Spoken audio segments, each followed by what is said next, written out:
there, it's Erin from littlesoflearning.com, and I am here with you today to share all about some important terms you need to know with regard to your little one's literacy development.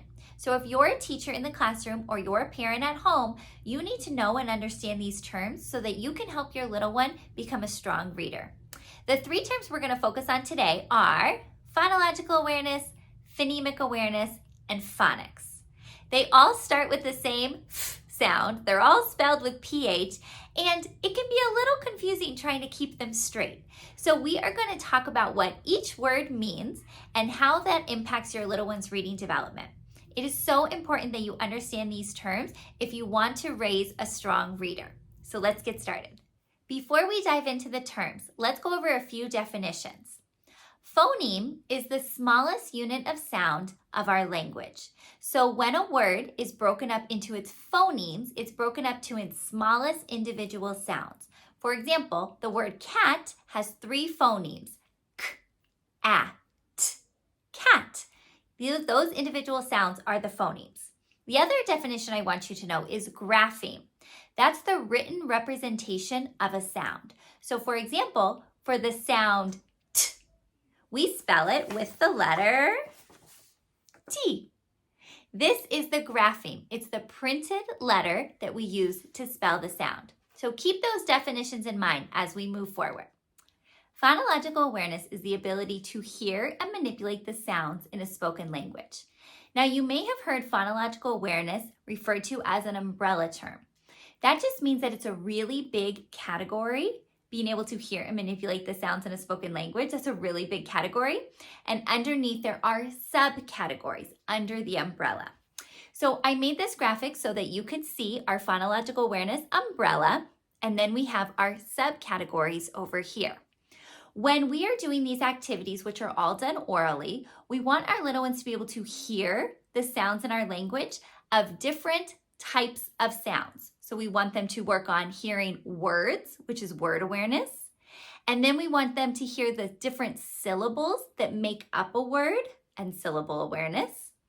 And then we want them to be able to hear the ending sound in a word and see if it rhymes with the ending sound in another word, which is rhyme awareness.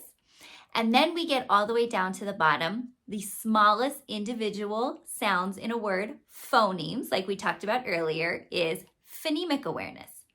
So all of these skills here need to be worked on before we get down to those individual sounds. You can see we're going from big to small to smaller to smallest.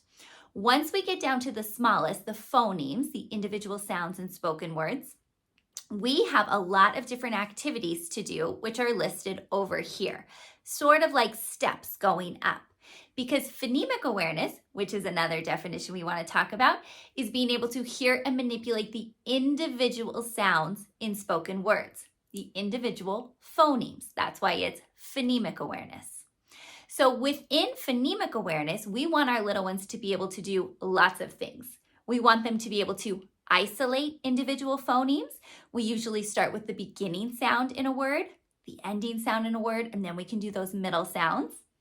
We want them to blend the phonemes together so that it can say the word. For example, if I said k, a, t, I would want them to be able to say cat. We want them to segment, meaning break apart a word into its sounds. So the opposite of what I just did. So instead of me saying the sounds, I would say, what are the sounds in cat? And they would say k, a, t. They've just segmented that word.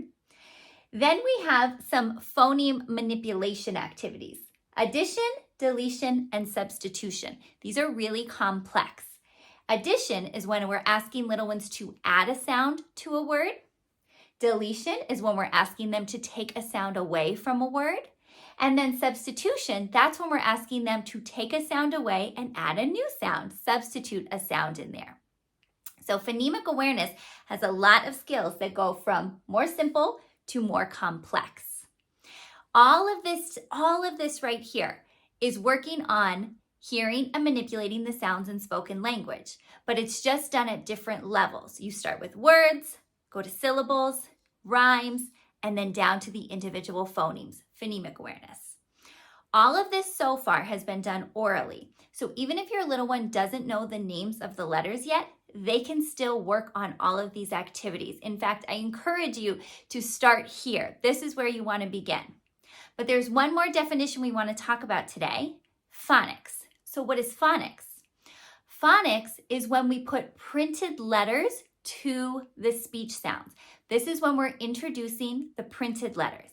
We want our little ones to be able to hear and manipulate the sounds in language, but then we eventually need them to match those sounds to printed letters. So for example, I want my little ones to hear that the beginning of tiger is T. And I also want them to know that we spell the sound T with the letter T. I need to introduce those printed letters to them so they understand that speech sounds are spelled with letters. Now, if you don't know what the alphabetic principle is, I have a video about that. I will link it down below. But the alphabetic principle is stressing to our little ones that the alphabet letters, the printed letters, are representing speech sounds. That is their whole purpose. So we don't want our little ones just to memorize the ABCs, the letter names, or the letter song just for the purpose of memorizing it. We want them to understand the concept beneath it, that all of the words that we speak are made up of sounds, and all of those sounds are represented by printed letters. As they get older and they go through school, they're going to learn all about how the English language works. They're going to start learning about patterns and rules and how the letters go together to make words and words go together to make sentences. So all of that is within phonics when we've introduced the printed letters. So that is how phonological awareness, phonemic awareness, and phonics all go together. So I hope that overview was helpful. I know it was quick, but I just wanted you to get comfortable with the terms phonological awareness, phonemic awareness, and phonics and see how they're all related to each other. I do have videos about each individual section of our phonological awareness umbrella. So I have a word awareness video, syllable awareness video, rhyme awareness video, and then of course a phonemic awareness video. So you can learn about each layer of this continuum. I think it's so important as educators and as parents of preschoolers and kindergartners that we aren't skipping any of these steps. It can be really tempting to rush right into letter names, letter sounds, and work on these individual phonemes. But I think it's even more important that we slow down and we start up here with the basics, just word awareness, playing with those words, then going into the syllables, then rhymes, which are so much fun, and then getting down to the phonemes. So no reason to rush it. Really spend time setting the foundation of phonological awareness, because phonological awareness has been shown over and over again in research studies that it is the key indicator of future reading success. So when our little ones leave pre-K and head to kindergarten and they have a strong foundation in phonological and phonemic awareness, they are so much more likely to be strong readers later on, to pick it up more quickly, to have a more solid understanding of it. So all of that goes together in these younger grades, and then they're going to be able to see that success later on with reading that we all want for them. So don't rush, take your time, go through each layer, check out all the videos I have listed down below. And if you have any questions, please leave them in the comments. You can also find me on my website, littleslovelearning.com. I would love to talk more with you about this and kind of help teachers and parents see that this is the key that we're missing. This is what we really want to strengthen to help our little ones find reading success. So I hope you have a great day, and I'll talk to you later. Bye.